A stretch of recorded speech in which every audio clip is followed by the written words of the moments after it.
I work, for example, with a young man who he got, if we call it a psychotic breakdown, or he got crazy some years ago.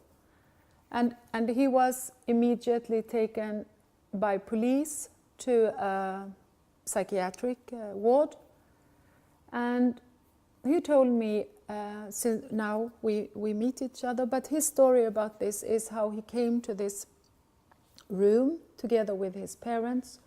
And the first thing that happened was that someone wearing white clothes started to ask questions from this paper. So he said to me, it made me absolutely crazy, he said, to be met like that. So I remember, he said, that I started to scream and say, don't you understand? You can't meet me like that. I can't answer to some questions by now. And then he got really like, and what happened then was that they forced him down to the floor and gave him an injection. And then he had to stay at the hospital for some 4 or 5 months. And it's just one example by a lot of examples like that. So I wouldn't even say that he was, I think his reaction was absolutely normal. I think I would have done exactly the same if I was overwhelmed by something and I would have been met like that. And I remember that I just decided to try to do something else, which was built upon the idea to include ordinary people and to try to support them, and also the one who was supposed to live in the family home. I work with people who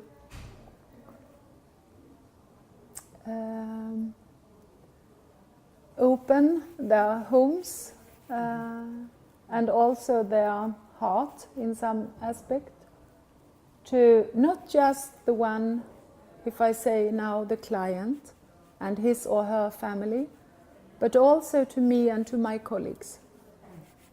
People who are willing to look at themselves and to realize that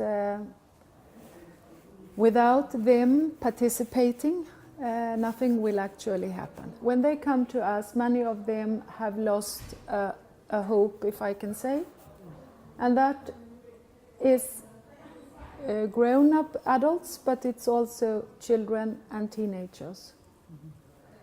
And I think one of the reasons why they have lost a hope is that, of course, people mostly, and that is what is so sad and upsetting,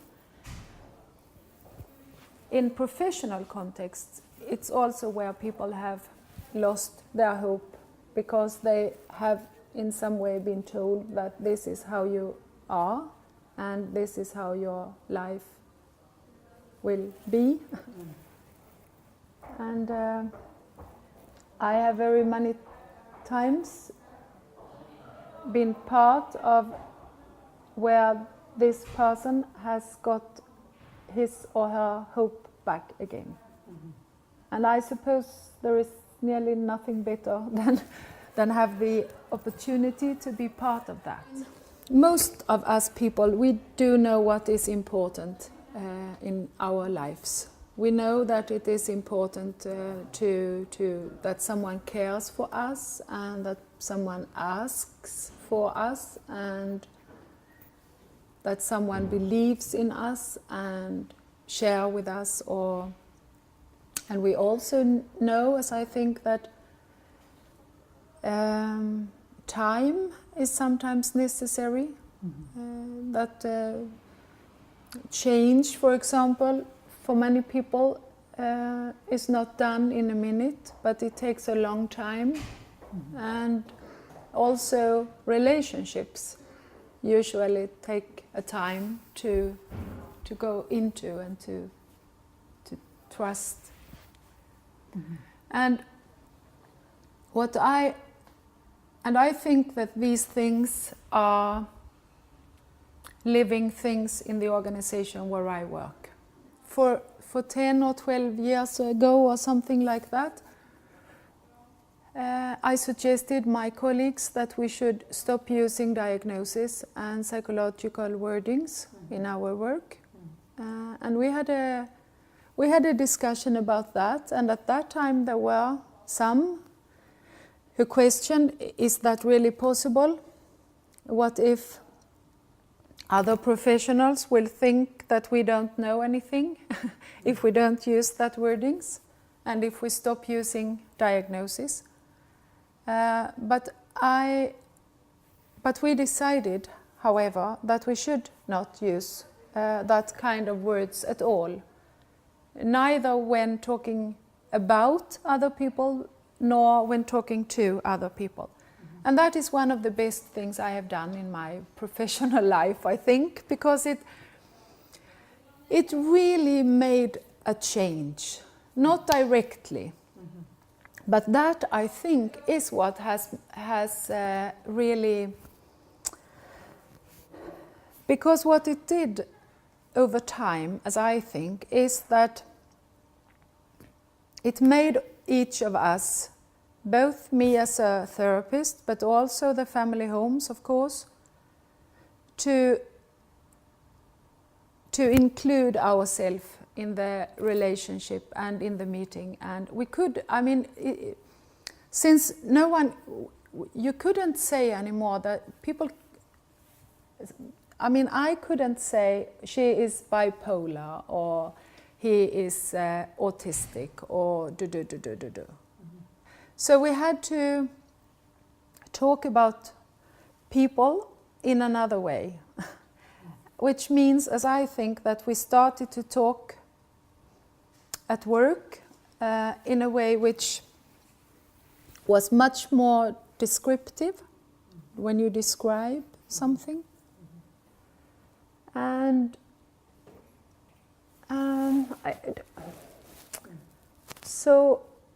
nowadays, I mean, of course it happens that I also say that she was diagnosed schizophrenic when she came, but when I use the words, it is more to tell that someone else said about this person.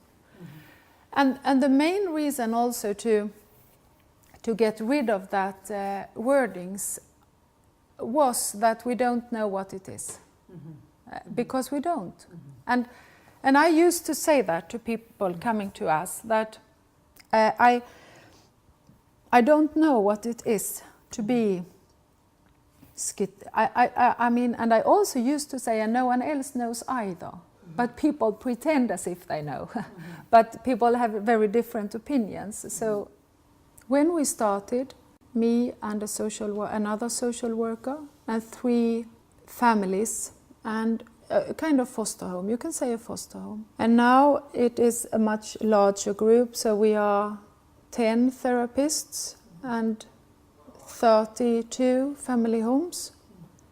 And a family home means that it is a family who is a part of our they live their ordinary life, or how to say. I mean, some of them are living on the countryside, having a farm, another one living in a small village. And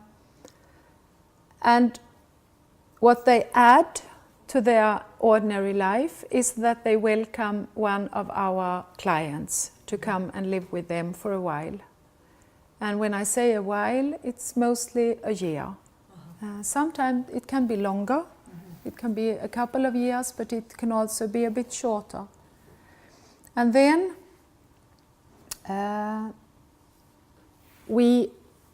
the family get support from one of our therapists, which means that they meet, let's say, twice a month or something like that, to talk about, not to talk about the one who lives in their family, but to talk about how is it for you in your new life situation to deal with these things, and how is it for your kids, and how is it for yourself, and what have all these things. And then one in our group becomes the therapist for the one who lives in the family home. And so we meet, let's say, once a week or once every second week. And either the therapist for the client or the therapist for the family home also, of course, work together with the biological family, which we nearly always do. And it is very often said, at least in the country where I live, that it is very difficult and nearly impossible to cope with some parents to some of our clients. So therefore, many years back, we made a decision that we should always that we have a responsibility to find a way to include the biological family. So that is one of our principles to do that. It does happen sometimes that we fail, or how to say, but it's very, very, very unusual, I must say.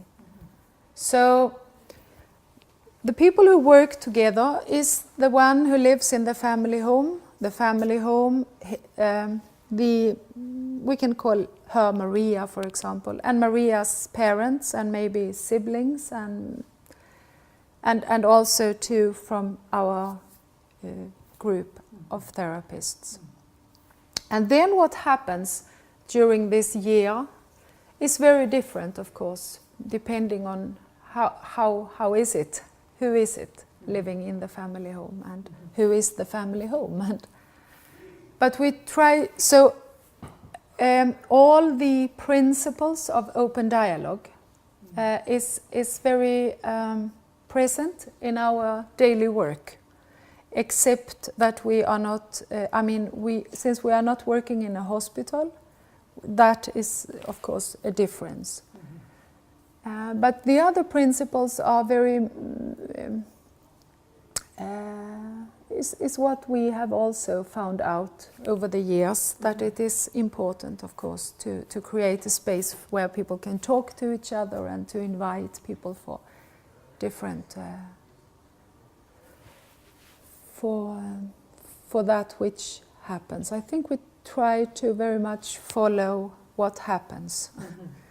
And by some reason, that very often works. And it's never done without troubles, never. So there are nearly always, at some point during this year, maybe situations or moments, shorter or longer, where it is very hard and very difficult. And if it hadn't been for the very shared work we do, I'm not sure we could have done it. But because of the structure and of course, and the content in the structure, for example, that the family home knows that they can call their therapist, if we call it like that, whenever they want, in the middle of the night or Christmas or Sunday evening or whatever. And also the one who lives in the family home knows that he or she can also contact me, for example, as a therapist, if that is needed. And the same for the family, for the biological family. So we try to, not try to, we are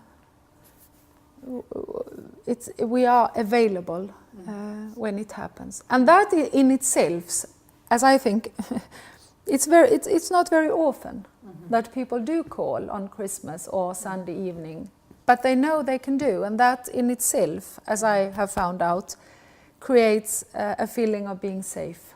It's more a feeling I have to